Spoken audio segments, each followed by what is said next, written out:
Welcome to our channel, Southern Life. On this video, we're going to be talking about moving to Michigan. Over 10 million people call Michigan home. Is the heart of the American auto industry. Touching 4 of the Great Lakes, Michigan is surrounded by beautiful clear water and the heritage of American auto culture, as well as small quiet towns and iconic cities, sandy beaches, famous American icons like the Mackinac Bridge. Driving your car over the Mackinac Bridge in the winter is like flying a drone over Antarctica. It is a massive state, some cities being as far as 7 hours away from Detroit. On this video, we're going to tour the cities, the countryside, and the nature to give you guys a complete understanding of the state of Michigan. From Lake Superior and Lake Huron, you can see across to Canada. The northernmost regions of Michigan can get up to 10 feet of snow a year. However, around Detroit, snowfall is much more reasonable and bearable. So if you want to watch your car turn into a rust bucket, Michigan might be for you. You may have heard horrible things about the Detroit area, but we're going to take you to Detroit today and show you guys that there are beautiful suburban places in the Detroit metropolitan area like there are in any large city in the United States. To the west and to the north of Detroit are some outstanding suburban areas with wonderful shopping and dining. Some of these suburbs actually feel like small towns with beautiful little districts. The city of Detroit and surrounding area is so underrated. Directly to the north of Detroit, Troy has some very attractive residential and commercial centers with good job opportunities. With many corporate offices here, there's a lot of possibilities for those looking to get a job. Well, it's impossible to talk about Michigan without talking about its biggest city. 670,000 people call Detroit home, and over 4 million people live in the metropolitan area, making it the 14th largest metro area in the United States.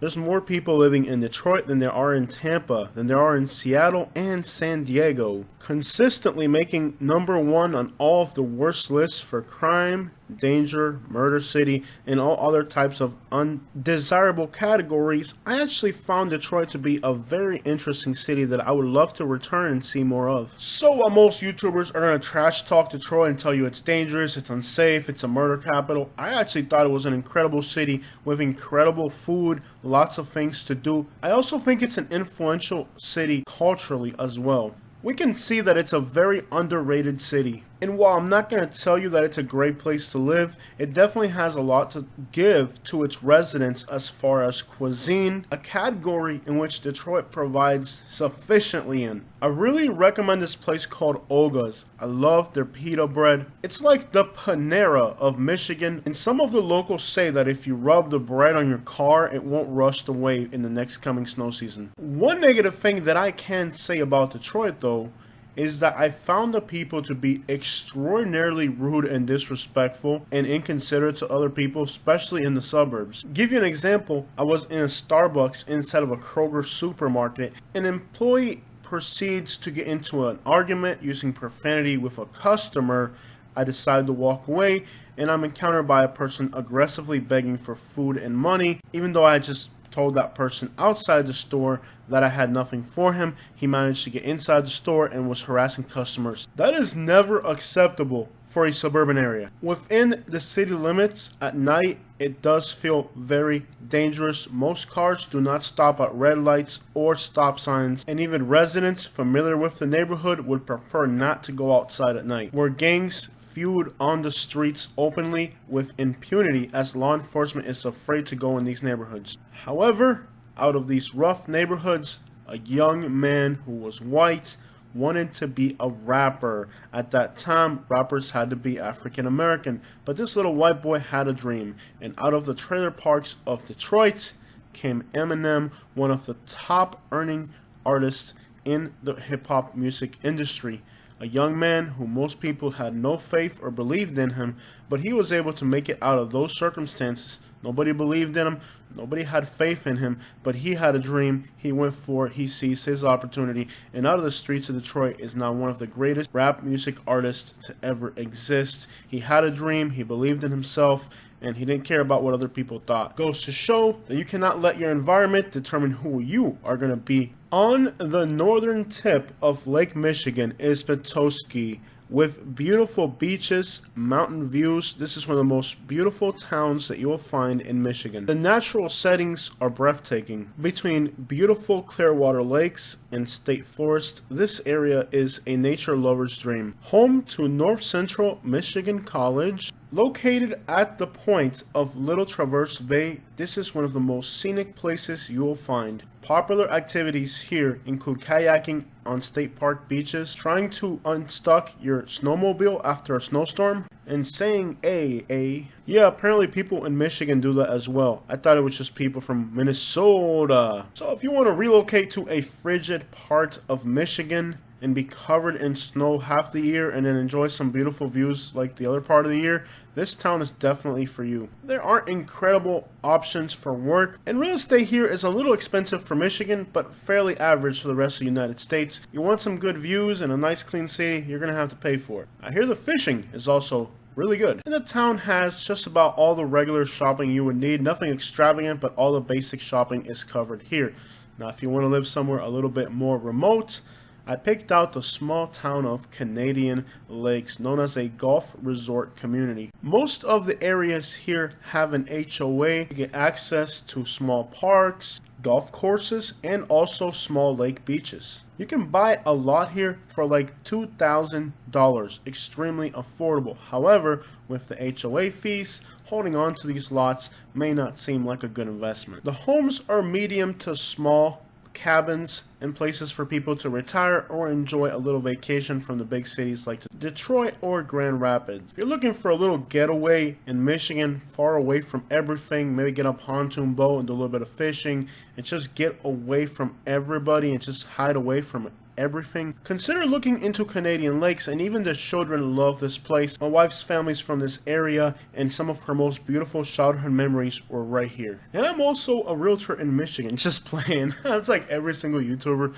like somewhere in the video, like, I am also a realtor. I'm just kidding. I'm not a realtor. You don't have to go watch something else now. Alright, and you're also not far from a larger city of Grand Rapids. For some reason, I had bigger expectations for this town than what I got. It seemed a little bit run down and kind of abandoned in a way. In my mind, I figured, looking at the restaurants that were here, there's Cuban restaurants. By the way, Wyoming is nearby. A decent Spanish community, including Cubans like myself. I was really thrilled about this place, looking at it from Google Maps. Just looking at the names of the businesses, in my mind, I thought it would be like some super hipster type of vibe. But it was actually kind of run down and just kind of depressing looking. But if you're a Hispanic looking to move to Michigan, this is a great place to look for if you want to be around your community and some dilapidated buildings. There's like a decent Mexican population and some Cubans in Wyoming.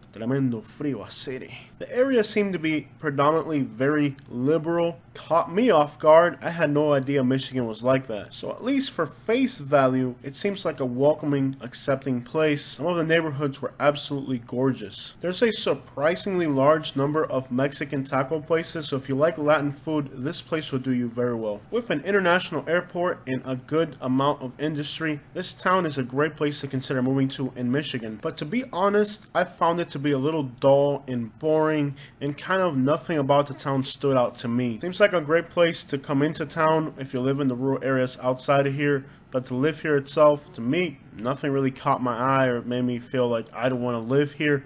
But it may be the type of place you're looking for. They do get a lot more snow here than they will in Detroit. And a modest skyline, it's a decent sized city. Diversity, jobs, industry, it's an alright place. Once you get into the Upper Peninsula, there's a lot of national forests and parks. If you want to explore the Ottawa National Forest and adjacent areas, are scenic and refreshing. Great destination to get away from everything. If you love seeing wildlife, the area is known to have big cats, black bears, and also the occasional moose. We had high expectations for a nature encounter, but we're going to have to come back again. The Upper Peninsula is bigger than Connecticut, Massachusetts, Rhode Island, and Delaware combined. No point in Michigan is more than 85 miles from any of the Great Lakes. The Upper Peninsula is massive. It looks small on a map because of how big the surrounding states are. Most of it is rural, untouched, so if you really want to get out in the middle of nowhere and explore massive expanses of land, then the Upper Peninsula is a place you must see. I do not regret it. It's far up there. There's not really a lot of incentive to want to go to a place this remote, but it is so worth it. The isolation, you are 7 hours from Detroit and 3 hours north of Green Bay, Wisconsin. The absolute isolation and frigid winters would probably make this a horrible place to live year-round, but if you're thinking about being here in the summer, it's a great place to have a little cabin, and it's very affordable in a lot of these places. People just don't want to live in a place this isolated. While others say that the winter is actually the beauty of this place, beauty is in the eye of the beholder. I've only been to a few places in the United States where you feel this isolated from the rest of the world. Living up here full time is definitely for the more adventurous person. Being from Florida, I was surprised at how good the phone reception is up here, and then I realized how dangerous the place is in the winter and understood that a little bit better. There's a small town of Lakeview that I wanted to share with you guys if you're looking to move to Michigan. This is the perfect small little town.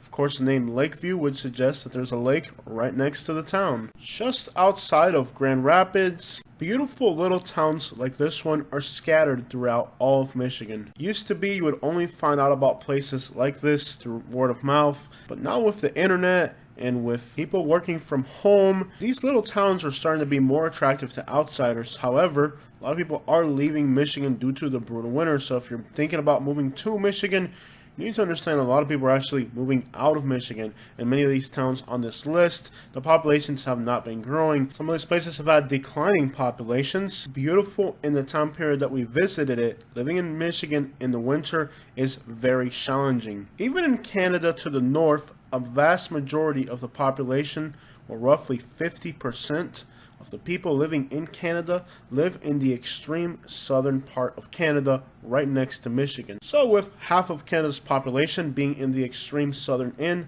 leaving the rest of Canada vacant, should give you an idea of how rough the weather is from here moving forward. Many homes don't even have central air conditioning because it doesn't even get that warm during the summer. Lakeview has a McDonald's, a high school, and a few little restaurants that were really good. On the outskirts of the little town are nice country roads that were absolutely beautiful, reminding me a lot of places in the south like Tennessee or Alabama. In general, the further north you go into Michigan, the more snowfall you're going to have accumulate, and also the further west you go, the more snow will accumulate, and there's a huge difference on how much snowfall one part of Michigan could get compared to another part of Michigan. And even a lot of people in Michigan are not aware of that. It really makes a difference. You drive an hour in one direction, and the amount of snowfall that accumulates there annually is completely different. A few spots through here will give you some Midwest vibes. However, another great option if you're looking at the UP is Marquette. This town has everything. In fact, my wife was even able to locate a Starbucks here. Northern Michigan University here, and it plays a huge part of bringing work to a region that really needs it. It's remote, it's isolated, it's far from any other large cities. The population has struggled to grow despite the fact that it's one of the most beautiful places in the entire state. Marquette was really one of the highlights of the trip. It was a beautiful city with so much architecture to look at and some of the most awe-inspiring nature in the entire coast of Lake Superior. The views are incredible. There's a place called Black Rock that you should definitely check out. We tested the 4x4 of our brand new pickup truck in the outskirts of Marquette, way out in the woods. Incredible nature as well. Places that feel very isolated. You get to see those very tall pine trees. You really get that cold, wintry feel that you've seen in books before. This area is just incredible when it comes to nature and vegetation. Despite being a very isolated spot, I definitely recommend visiting this place, and if you're thinking about moving to Michigan, it will be a challenging location. Maybe you're going to settle for something like Detroit, a much larger metropolitan area. We're going to hop back into Detroit for the end of this video. Despite all of the horrible documentaries you've seen on the internet about Detroit and gangs and violence, the metropolitan area as a whole is not plagued with all these problems. There's a large Middle Eastern and Indian Asian population within the area of Detroit. And one thing that I've learned in my travels is that when immigrant communities, especially those that have the most challenging stereotypes like the Middle Eastern communities, settle into a place, it's because the place is tolerant, welcoming, and is not trying to run people out based on who they are. And I think it speaks volumes of the character of the people in Detroit when these communities feel comfortable enough to set up here. So while you might assume that people coming from out of the country want to live in cities for some reason, a lot of them want to live in the suburbs, a lot of them want to live out in the woods. They don't always want to live in the cities, but they feel like this is the only place where they can feel safe. And cities, especially Detroit, are not known for being safe. Moving can be scary, and moving to the wrong place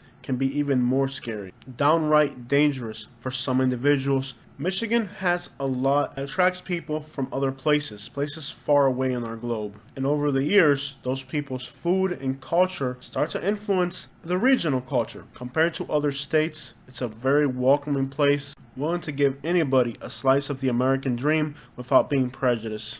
Be whoever you want to be in Michigan, and then freeze to death in the process.